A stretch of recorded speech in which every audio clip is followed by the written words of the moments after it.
요즘 한국은 리얼리티 TV가 대세입니다. 방송들마다 리얼리티 TV를 통해서 굉장히 프로그램들을 많이 보여주고 있습니다.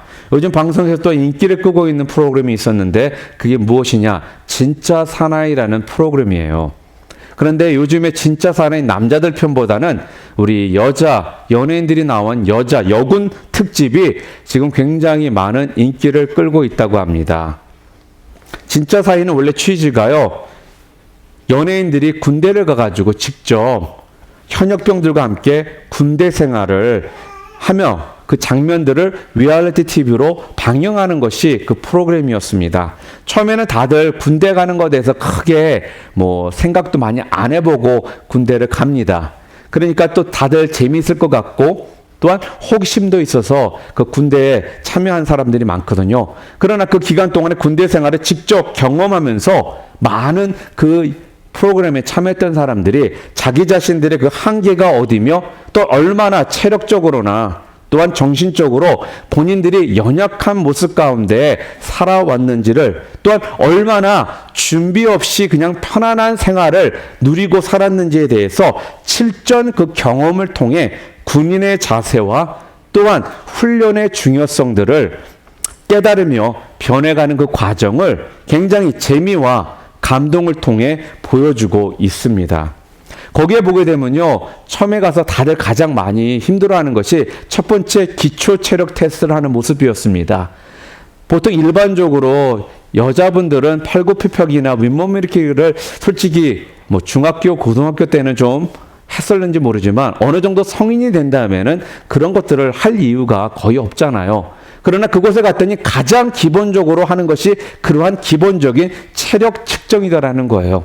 굉장히 나름대로 자신감 있게 왔고 나름대로 자기는 잘 준비하고 왔다라고 생각했던 사람들마저도 기본 그 체력 측정을 통해 자기들이 얼마나 체력이 연약하고 또한 훈련되지 않은 삶을 살아왔는지를 깨닫게 됩니다.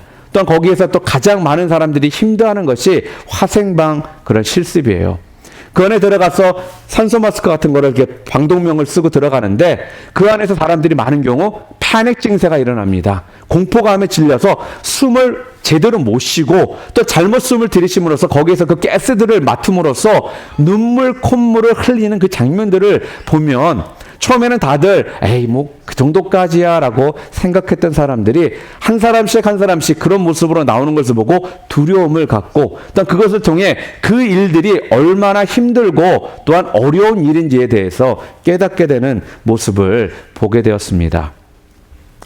곧 준비 없이 또한 훈련 없이 우리가 이 땅에서 살아남을 수 없다라는 것을 그들은 분명 이 프로그램을 통해 아마 시청하는 시청자들에게 함께 공유하고자 하는 그런 분명한 이유가 있을 것 같습니다.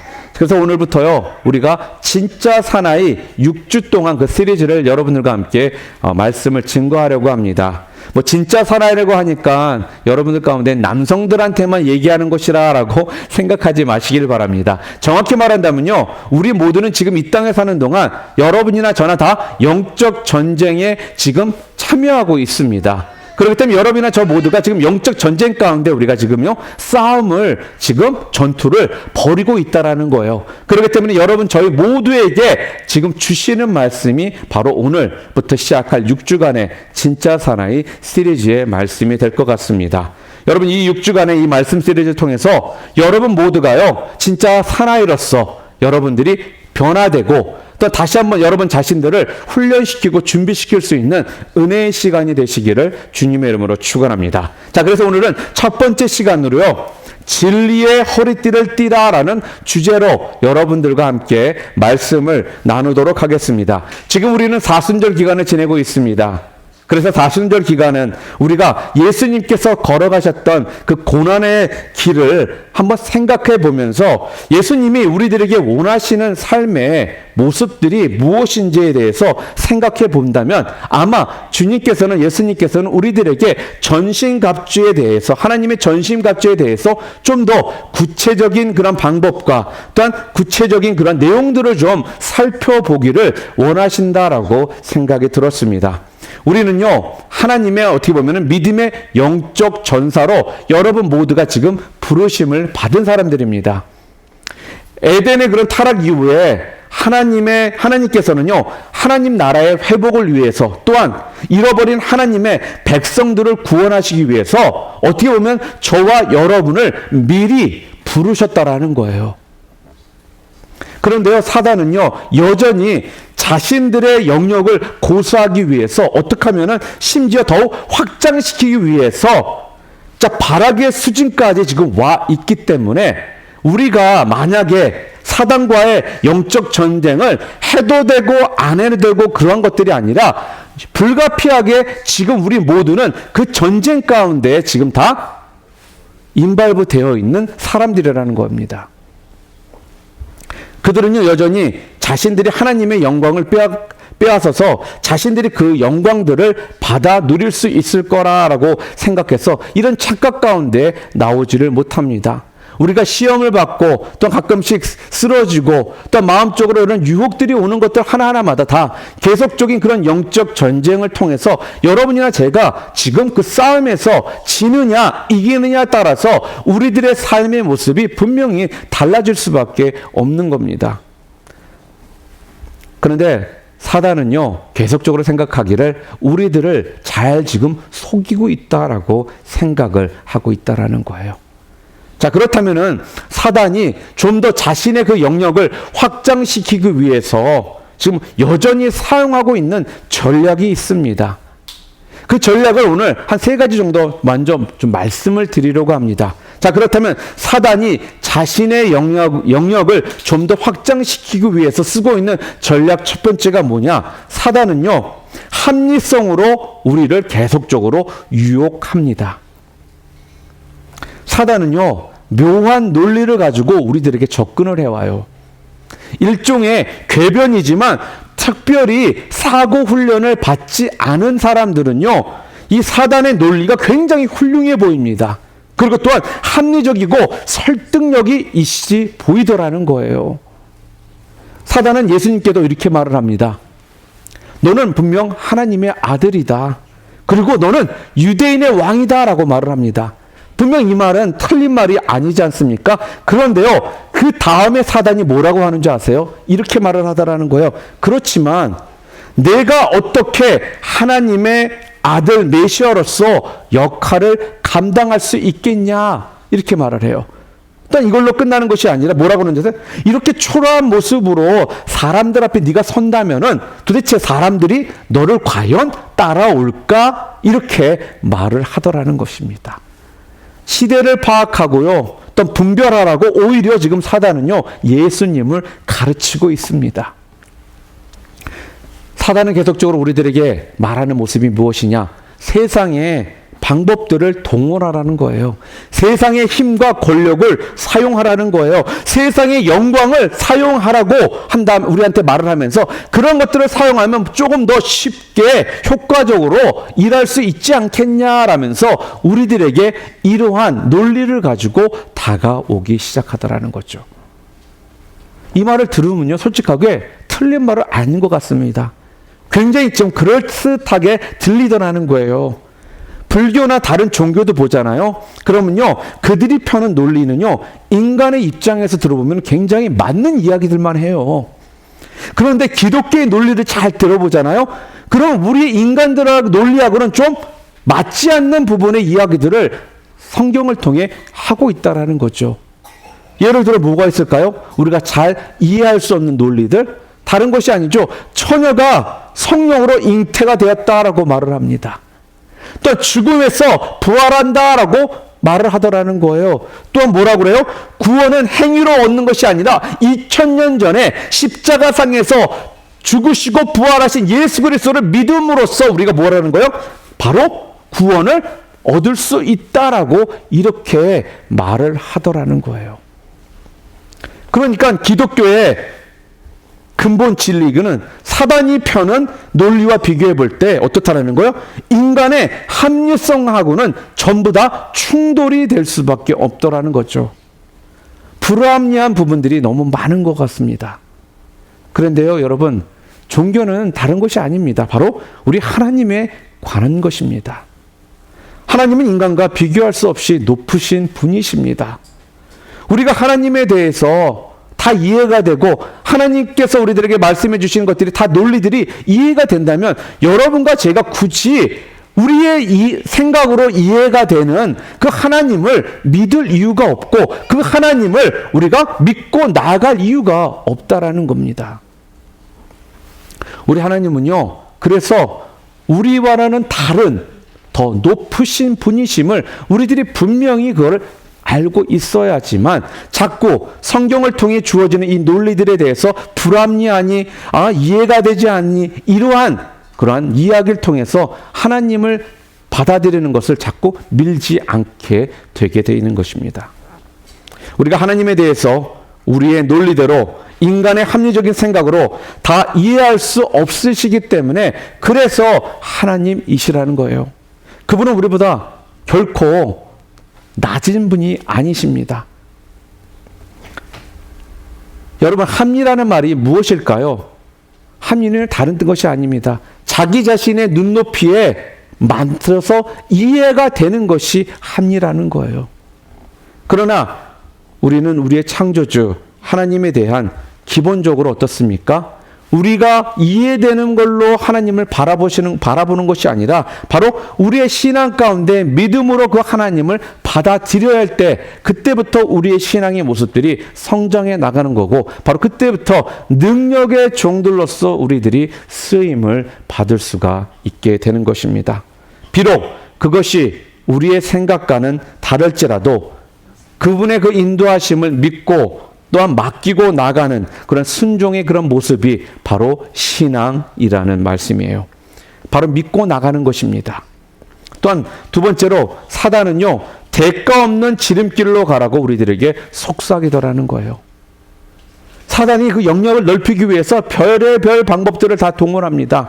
그런데요, 사단이 뭐라고 하냐면 대가 없는 지름길로 가라는 거예요. 여러분, 솔직하게 말할까요? 세상엔 공짜가 없습니다. 그런데 많은 사람들은요, 여기에 자꾸 속아 넘어가더라는 거예요. 공짜가 있다고 생각을 합니다. 여러분, 한국에서 다단계라는 이야기 여러분 들어보셨죠? 다단계 때문에 많은 사람들이 피해를 보고 어려움을 겪은 사람들이 너무나도 많습니다. 그런데 이 다단계가 끝이 없이 계속 나와요. 조금씩 변형된 모습으로 나와서 사람들이 거기에 자꾸 속아 넘어가도록 만들더라는 거예요. 여러분, 정확히 말하면 그 다단계의 그 모습은 나쁜 것이 아닙니다. 그런데 그 다단계를 이용하는 잘못된 생각이 문제라는 것입니다. 왜 그렇습니까? 다단계는요, 자꾸 우리 사람들에게 어떤 걸 심어주는지 아세요? 쉽게 또 빨리 도는 그러한 방법들을 생각하도록 만든다라는 거예요.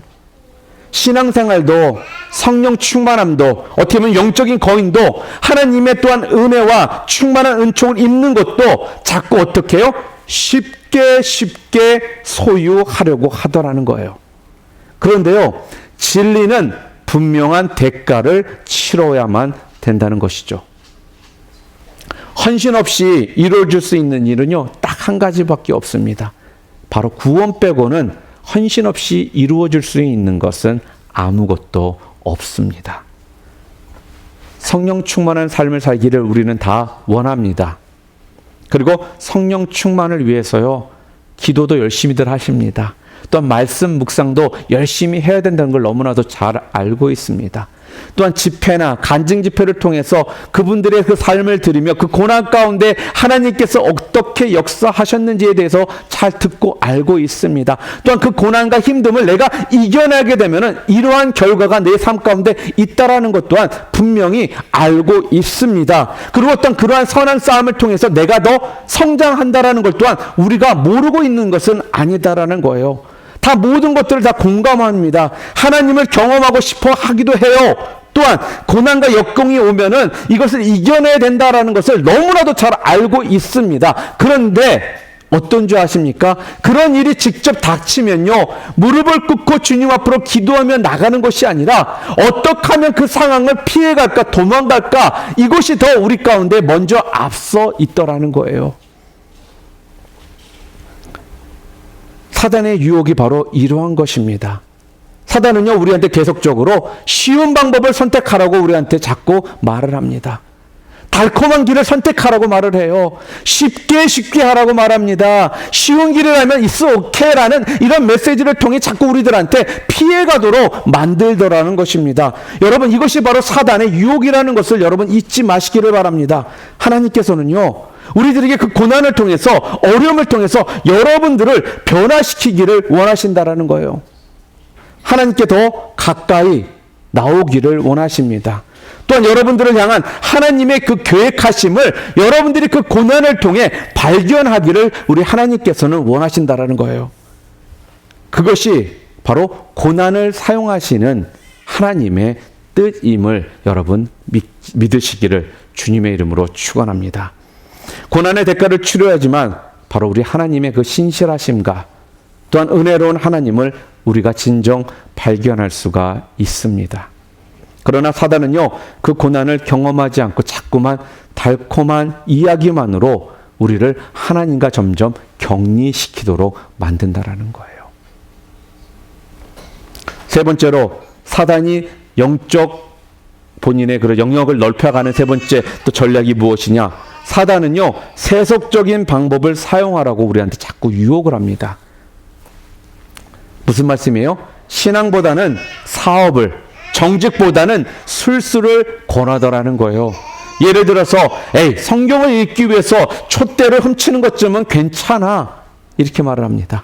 또한 헌금을 많이 하기 위해서는 세상적인 방법을 동원해서 하면 되지 라는 이러한 메시지를 자꾸 우리들한테 주더라는 것입니다. 세속적인 방법을 통해 그 일하는 것은 하나님 영광을 위해 하는 거나 마찬가지다라는 이러한 메시지를 우리한테 자꾸 준다라는 거예요. 그런데요, 예수님의 방법은 그러한 방법이 아니라는 겁니다.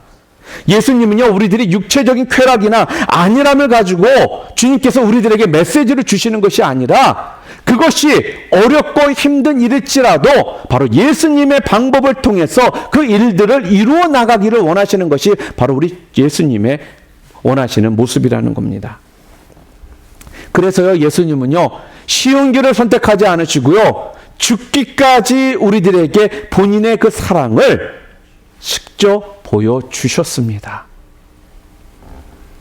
사단이 세속적인 방법을 이야기할 때 우리 주님께서는 그 반대로 말씀을 하셨습니다.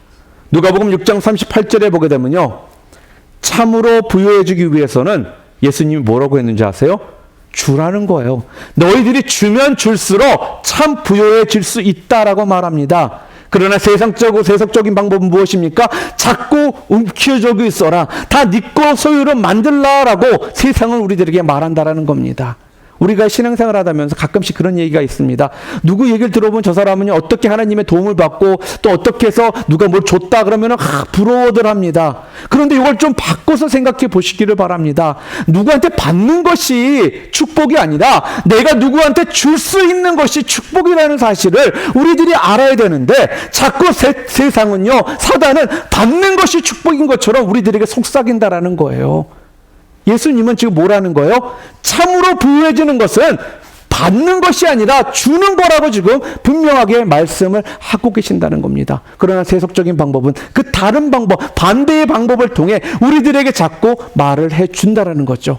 우리가 바로 여기에 속아 넘어가지 말아야 되는 것입니다.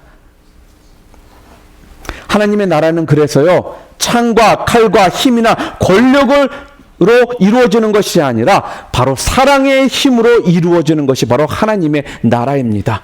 또한 하나님의 나라는요, 세상에서 들려오는 큰 음성을 듣고 따라가는 삶이 아니라 속삭이시고 세미한 그 음성에 여러분들이 반응하셔서 순종하고 나가는 것이 바로 하나님 나라의 방법이라는 겁니다.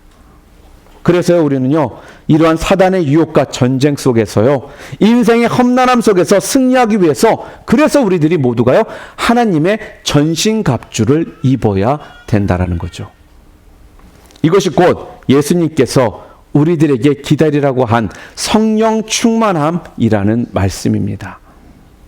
그래서 저희는요, 오늘 첫 번째 시간으로 진리로 너희의 허리띠를 띠라라는 이 메시지를 통해 하나님께서 우리들에게 좀 주고자 하시는 그 의미가 무엇인지를 좀 더 구체적으로 살펴보기를 원합니다. 분명 성경은 진리로 너의 허리띠를 띠라라고 했는데 도대체 이게 어떤 의미인지를 우리가 정확히 알게 됨으로써 여러분들이 좀 더 그 말씀 가운데 여러분들이 무장하고 나갈 수 있는 그러한 기회가 될 것입니다. 보통 로마 군인들은요, 우리가 한번 이렇게 저런 모습들을 보통 하고 있습니다. 군인들이 허리에는 넓은 폭의 허리띠를 보통 둘러요. 거기에는 줄을 두르고 여러 가지 무기나 또한 배급 주머니 같은 것들을 거기에 매기 위해서 그들이 끈을 가지고 허리에 묶습니다. 그리고 로마 일반 시민들도 보통 폭이 넓은 그런 겉옷, 토가라고 하는 것이 있거든요. 넓은 하나로 되어 있는 이런 옷들을 입습니다. 그래서 일을 하기 위해서는 어떻게 해야 되냐면 그들이요, 겉옷을 끈으로 묶어야지만 일하기가 편합니다. 옛날에 여러분 혹시 기억나시는지 모르겠습니다. 저희 어머님 세대만 해도요, 한복 같은 걸 입으셨지 않습니까? 제가 어릴 때 제가 시골에 가면은 무슨 잔치 때나 되면은 어머니들 한복을 입으시고 허리에 끈 같은 거를 돌려맵니다. 꽉! 그런 모습들 여러분 혹시 기억나십니까? 자, 허리에 그 끈을 동이고 이제 그때부터 일을 하신다라는 거예요. 오늘 바울도 우리가 영적 전쟁을 시작할 때 제일 먼저 중요한 것은 바로 허리에 그 끈을 매는 것이다 라고 지금 말씀하고 있습니다.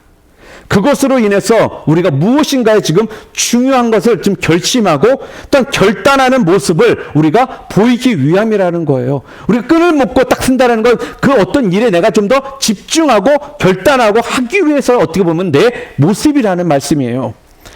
이것은 무엇인가에 집중하겠다는 내 자세입니다.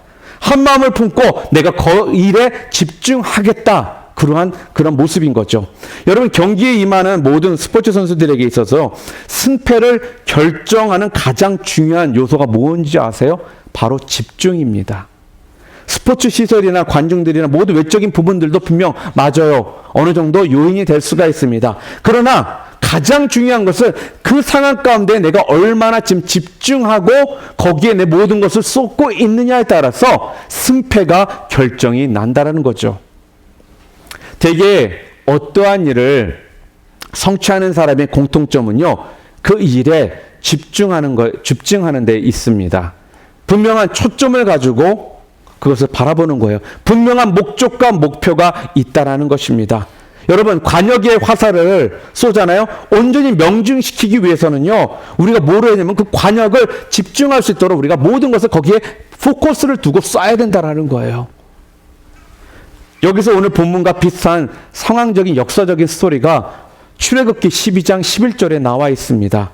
6월절을 지키던 이스라엘의 백성들에 대한 모습이 성경에 나와 있는데 출애굽기 12장 11절에 이렇게 말합니다.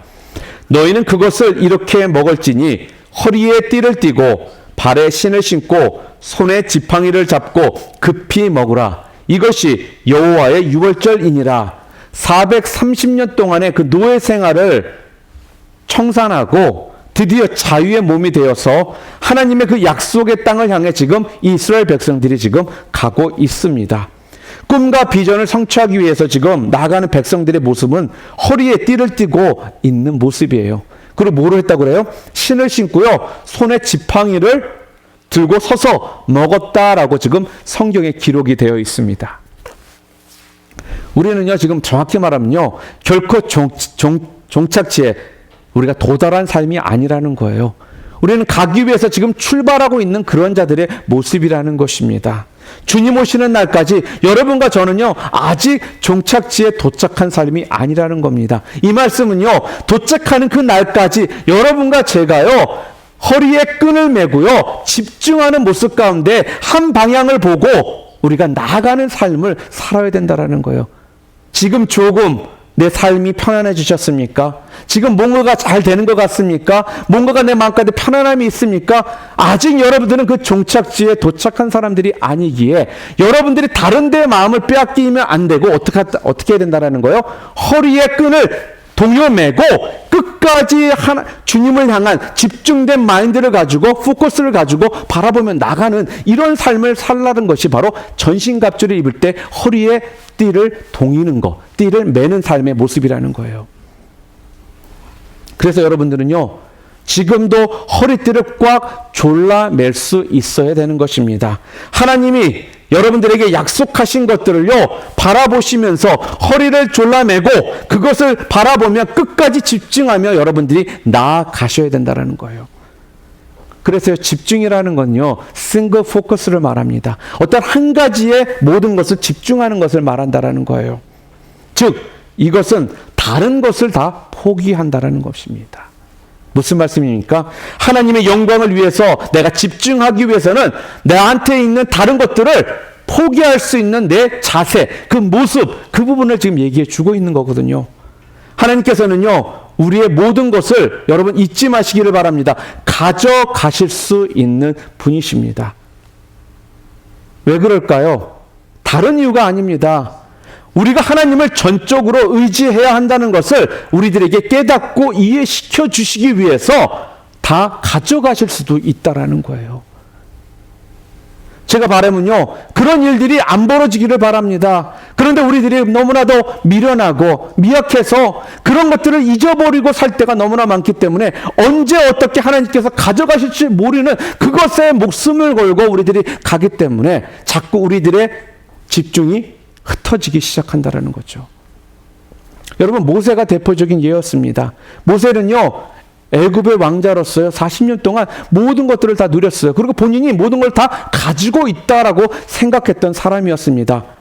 자신감으로 가득 찼던 사람이 바로 모세였습니다. 그런데요, 하나님께서 자신감으로 가득 차 있던 그 모세를 어떻게 해요? 사용하실 수가 없는 거예요.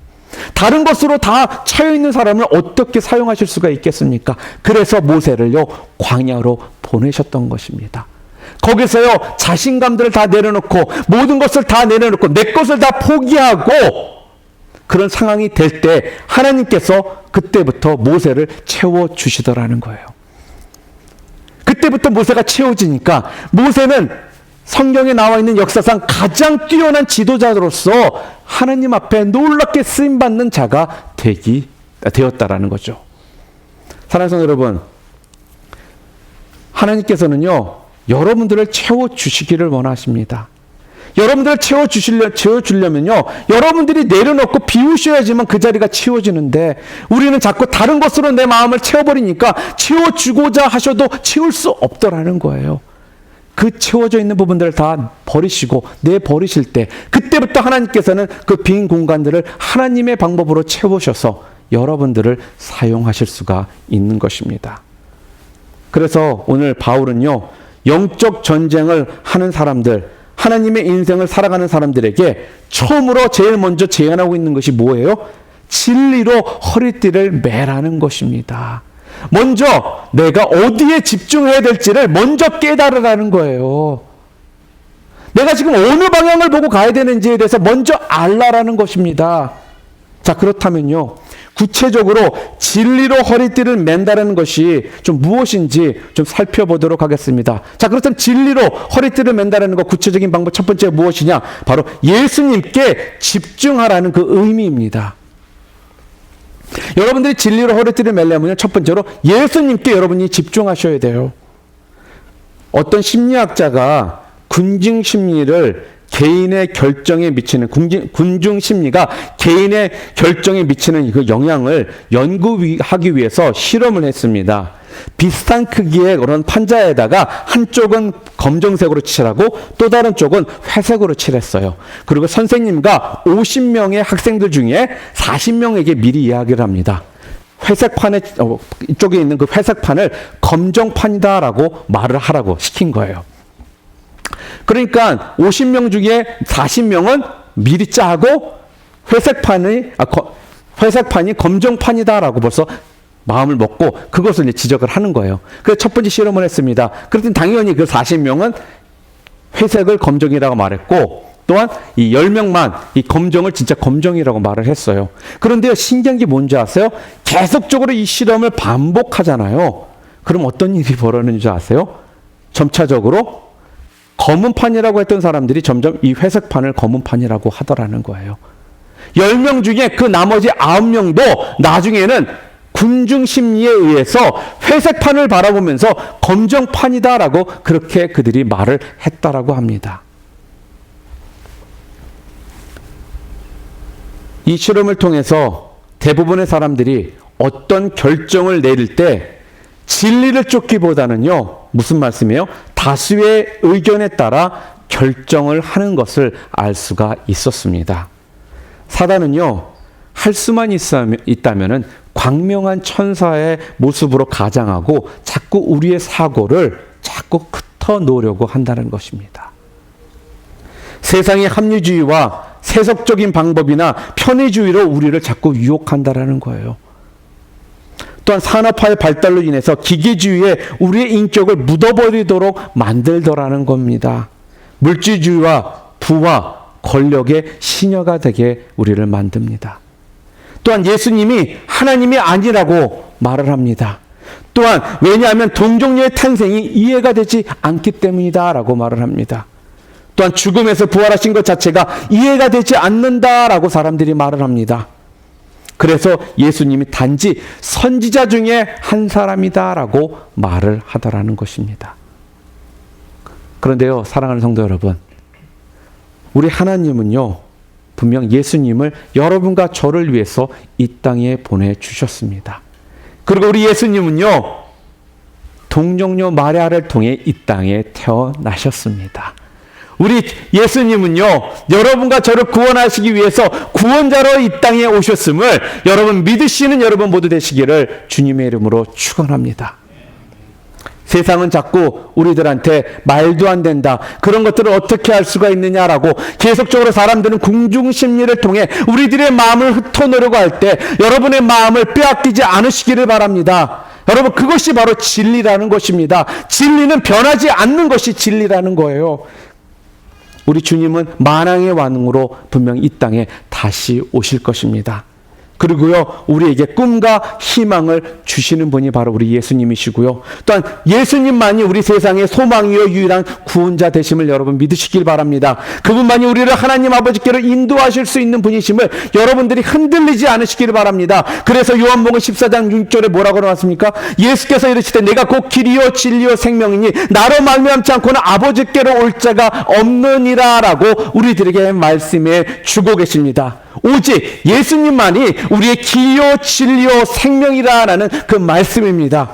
즉 진리의 허리띠는 누구를 말한다는 거예요? 바로 우리 예수님을 말하고 있는 것입니다. 바로 예수님께서 여러분의 마음 가운데 중심이 되셔야지만 바로 여러분들이 진리의 허리띠를 맨 자로서의 삶을 살 수가 있는 거예요. Jesus is all I need. 예수님만으로 충분합니다. 전부입니다. 예수님만으로 내 생명의 모든 것을 걸 수 있습니다라고 자신 있게 여러분들이 선포하실 수 있는 여러분들 되시기를 바랍니다. 조금의 어떤 흔들림 가운데서도 여러분 마음 빼앗기지 않으시기를 바랍니다. 예수님 한 분만으로 만족하실 수 있는 여러분들 되시기를 주님의 이름으로 축원합니다. 여러분이 살아가는 이유가 무엇입니까? 또한 여러분의 소망이 무엇입니까? 또한 여러분의 기쁨이 어디에 있습니까? 또한 여러분이 예배해야 할 그 대상은 누구입니까? 또한 어려울 때 도움을 주시는 분이 누구입니까? 이 모든 질문의 대답은 딱 한 가지입니다. 바로 우리 예수 그리스도이십니다. 진리의 허리띠이신 예수님으로 여러분의 마음의 띠를 매실길 주님의 이름으로 축원합니다. 또한 두 번째로 진리의 허리띠의 그 의미가 무엇이냐, 어떻게 하는 것이냐, 바로 진실과 정직으로 승부하라는 의미입니다.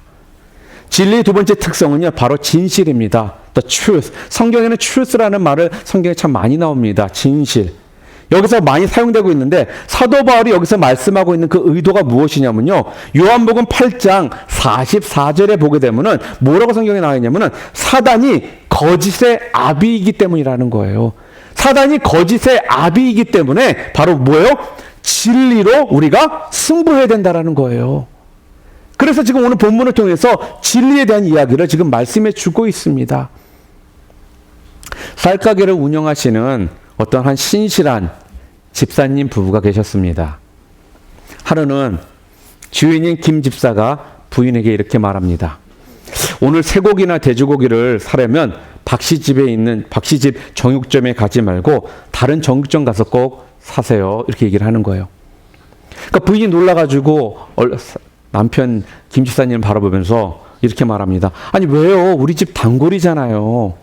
그리고 박 씨가 얼마나 우리들한테 잘해주고 있는데 가지 말라니 왜 혹시 박 씨랑 싸우셨어요? 이렇게 얘기를 했어요.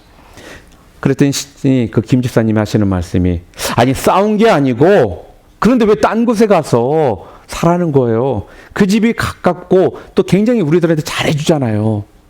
아이 가지 말려면 좀 가지 말아요. 딱 이랬습니다. 그랬더니 아니 무슨 이유가 있을 거 아니에요.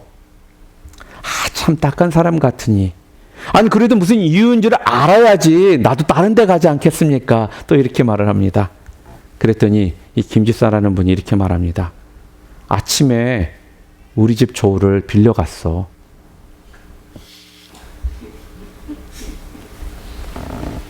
여러분 폴 제이 마이어라는 여러분 아마 아시는 분들은 제법 아실 것입니다. SMI Success Motivation Institute을 파운더이거든요. 이분이 정직에 대해 이렇게 말을 했습니다. 정직이란 책임감을 말하고 약속을 지키는 것을 의미합니다. 그리고 작은 것에도 신의를 지키는 것이며 거짓이 없는 것입니다. 항상 오른편에 서서 명예와 덕을 유지하며 높은 도덕적 수준을 유지하는 것입니다. 그리고 다른 사람을 절대로 비난하지 않는 것을 의미합니다. 라고 폴 제이 마이어라는 사람이 정직에 대해서 이렇게 말을 했습니다. 우리 한국 사회가 점점 더 부정직한 사회가 되고 있다는 것을 우리는 뉴스를 통해 또한 신문을 통해 우리들이 자주 보게 됩니다. 기림의 양을 속여서 돈을 버는 사람이 있는가 하면 또한 순금을 속여서 팔기도 하고요. 도대체 무엇이 이토록 사람들을 부정직한 사람으로 만들어 놓았겠습니까? 그것은요 바로 거짓의 아비의 그 속임수에 다 넘어갔기 때문이라는 겁니다. 사랑하는 성도 여러분, 2015년도에는요 여러분과 저는요 조금 손해 보더라도요 정직함으로 승부하는 한 해가 되기를 주님의 이름으로 축원합니다. 여러분이 거짓을 행할 때 사단은요 그 틈을 타고 들어와서요 여러분들을요 입고 있는 그 전신갑주에 구멍을 하나씩 내기 시작한다는 것입니다. 그래서 바람은요 2015년도에 조금 여러분이 손해 볼지라도 여러분들은 절대로 거짓이나 이런 속임으로써 여러분이 사는 것이 아니라 정직함을 통해서 여러분이 2015년도를 사심을 통해 전신갑주를 입은 자로서 담대하게 세상을 향해 분명 나아가실 수 있는 여러분들 되시기를 주님의 이름으로 축복합니다. 또한 세 번째로요. 진리의 허리띠를 맨다라는 것은요. 영원한 것에 집중하라는 의미입니다. 제가 아까도 말씀드렸듯이 진리라는 것은요. 또 다른 속성은 영원성이에요. 진리라는 의미가. 1842년도에 아주 재미난 역사적인 글이 있습니다. 여러분 혹시 들어보신 분들 계신지 모르겠지만 미국 펜실바니아에 사는 의사들과 의학자들이 함께 모여가지고 거창한 결정을 하나 했어요. 그 결정이 무엇인 줄 아세요? 뜨거운 물에 목욕을 하면 안 된다는 거예요. 그 이유가 있습니다. 뜨거운 물에 목욕을 하잖아요. 그러면요 루마티스와 폐렴의 원인이 될 수 있다라는 그러한 이유였습니다. 그래가지고요 아주 이상한 결정이지만 대부분의 사람들은 그것이 진리인 줄 믿고선요 펜실베니아 사람들과 그 일대 사람들이 한동안 3년 정도를 뜨거운 물에 목욕을 하지 않았다고 합니다. 그런데요 이 이론은 수년 후에 잘못된 이론이라고 판결이 났습니다.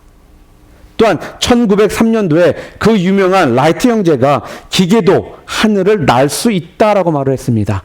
그러나 그 얘기를 들은 많은 사람들은 미쳤다라고 라이트 형제들을 지목했어요. 정신 나간 자들이다. 이들이 미쳤지 어떻게 기계가 하늘을 날 수 있느냐라고 했습니다. 그들은요 만화와 같은 공상 같은 이야기다라면서 그들의 이야기를 믿지 않더라는 거예요. 왜냐하면 대부분 사람들은요 절대로 기계는 하늘을 날 수 없다라고 그것이 진리라고 생각했기 때문에 그렇습니다. 그런데요, 라이트 형제가 그 기계도 하늘을 날 수 있다라는 꿈을 버리지를 않았습니다. 오늘날에는 그 기계가 하늘을 날 수 없다라고 생각했던 많은 사람들이 지금 그 기계를 타고 날아다니고 있습니다. 여러분, 진리는 잊지 마시기를 바랍니다. 변하는 것이 아니라는 겁니다. 시대에 따라, 상황에 따라 변하는 것은요, 절대로 진리가 될 수 없습니다. 여러분, 포스트 모더니즘 중에 하나가 무슨 얘기가 있냐면 상황윤리라는 것이 있습니다. 즉, 절대적인 윤리를 인정하지 않는 거예요. 상황에 따라서 무슨 말씀입니까? 진리는 변할 수 있다라는 그러한 논리라는 것입니다. 무슨 말씀입니까? 한순간에 일어나는 사건들이 있을 수 있다라는 것이죠. 오늘 사도 바울은요, 우리들에게 뭐라고 말합니까? 우리에게 영원한 것을 바라보라고 말을 하고 있습니다. 일시적인 것이 아니라 어떤 것을 바라보라고요? 영원히 변하지 않는 것을 바라보라고, 그것을 바라보며 살라고 우리들에게 지금 말씀해 주고 있습니다. 고난과 좌절 속에서도요, 믿음의 영적 거장들은요, 영원한 것들을 계속적으로 바라봤기 때문에 그 고난과 그 좌절 속에서도 그 어려움들을 그들이 극복할 수 있었습니다. 우리의 인생 여정 속에 불가피하게 이러한 전쟁들이, 이런 고난들이, 이런 어려움들이 닥치는 것은 당연하다는 것입니다. 인생에서 승리하기 위해서는요, 그렇기 때문에 나름대로 여러분들이 어느 정도 대가를 지불하는 삶을 사셔야지만 그때 여러분의 삶은요, 주님 앞에서 놀라운 은혜의 삶을 살 수가 있게 되는 것입니다. 인간에게 인생에서 승리하기 위해서는요, 그래서 나름대로 분명한 대가를 지불해야 되는 것입니다. 그 과정 속에서 여러분들이 당면한 그 현실적으로 극복하기 어렵다고 생각했던 것들마저 하나님께서 하나님의 능력으로 분명 도와주실 것이고 이것을 오버컴할 수 있도록 함께 해주신다라는 이 분명한 믿음을 여러분들이 가지실 때 여러분들은 바로 그 진리인 그 영원성을 여러분들이 믿고 나가는 자의 삶을 여러분이 그때부터 사시게 되는 거예요. 오늘 바울은요, 우리들에게 뭐라고 말합니까? 진리의 허리띠를 매라고 말씀하고 있습니다. 진리의 허리띠를 맨다라는 것이 무엇이라고 말합니까? 바로 전적으로 우리 예수님께 집중하라는 거예요. 또 두 번째로 뭐였습니까? 정직과 진실로 승부하라라고 지금 말하고 있습니다. 마지막으로 뭐라는 거예요? 일시적인 것에 집중하는 것이 아니라 영원한 것에 집중하는 것이 바로 진리의 허리띠를 매는 것이다 라고 말씀해 주고 있습니다. 사랑하는 성도 여러분, 여러분들은 진리의 허리띠를 매실 준비가 되셨습니까?